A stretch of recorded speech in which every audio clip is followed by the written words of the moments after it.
Hi friends, നമ്മളിന്ന് ചെയ്യാൻ പോകുന്നത് ബട്ടർ ബൺ. അതിനായി ആദ്യം വേണ്ടത് ഒരു ബൗളിലേക്ക് ബട്ടർ ഇടണം.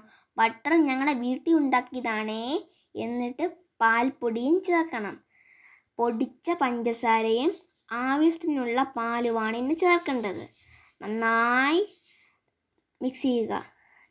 നന്നായി മിക്സ് ചെയ്തിട്ട് നമ്മൾ അവിടെ കട്ടയെല്ലാം ഉടച്ച് നന്നായി മിക്സ് ചെയ്യുക.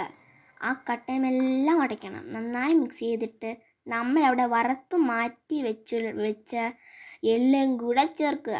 എള്ള് വലിയവർക്കായാലും കൊച്ചുങ്ങൾക്കായാലും ദേഹത്തിനുള്ള എല്ലുകൾക്ക് നല്ലതാണ്. ഈ ബട്ടർ ബൺ എന്ന് പറയുമ്പോൾ അതിനകത്ത് ഹെൽത്തി ആയിട്ട് ഒന്നുമില്ലല്ലോ. അപ്പോൾ എള്ള് ചേർക്കുകയാണെങ്കിൽ കൊച്ചുങ്ങൾ ഹെൽത്തി ആയിട്ട് കാണുമല്ലോ. അതുകൊണ്ടാണ് ഞങ്ങൾ ചേർക്കുന്നത്. ഇനി നന്നായി മിക്സ് ചെയ്തിട്ട് ഒരു പാനിലേക്ക് ബട്ടർ ഇടണം. ഇട്ടിട്ട് അവിടെ വെട്ടി വെച്ച ബണ്ണും കൂടെ ചേർക്കണം. നന്നായി മുരിഞ്ഞ് കിട്ടുവാണെങ്കിൽ നല്ല ടേസ്റ്റ് ആയിരിക്കും. എന്നും പറഞ്ഞ് കരിഞ്ഞ് പോവല്ലേ. ഒന്ന് വറുത്തെടുത്തിട്ട് നമ്മൾ വറുത്തെടുക്കണം. കരിഞ്ഞു പോകരുത്. കരിഞ്ഞു പോയാൽ പ്രശ്നമാണ്. എന്നിട്ട് നമ്മൾ അവിടെ ഉണ്ടാക്കി വെച്ച ക്രീം കൂടെ ചേർത്ത് കൊടുക്കുക. എല്ലായിടത്തും പിടിക്കുന്ന പോലെ ആയിരിക്കണം ചേർക്കുന്നത്.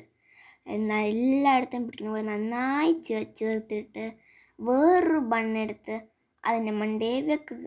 വെച്ചിട്ട് നന്നായി പ്രസ് ചെയ്യുക. നമ്മുടെ ബട്ടർ ബൺ തയ്യാറായി. എന്തൊരു ഈസിയാണെന്നല്ലേ.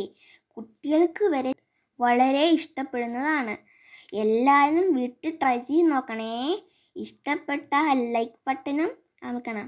Tata, bye bye, see you, have a nice day.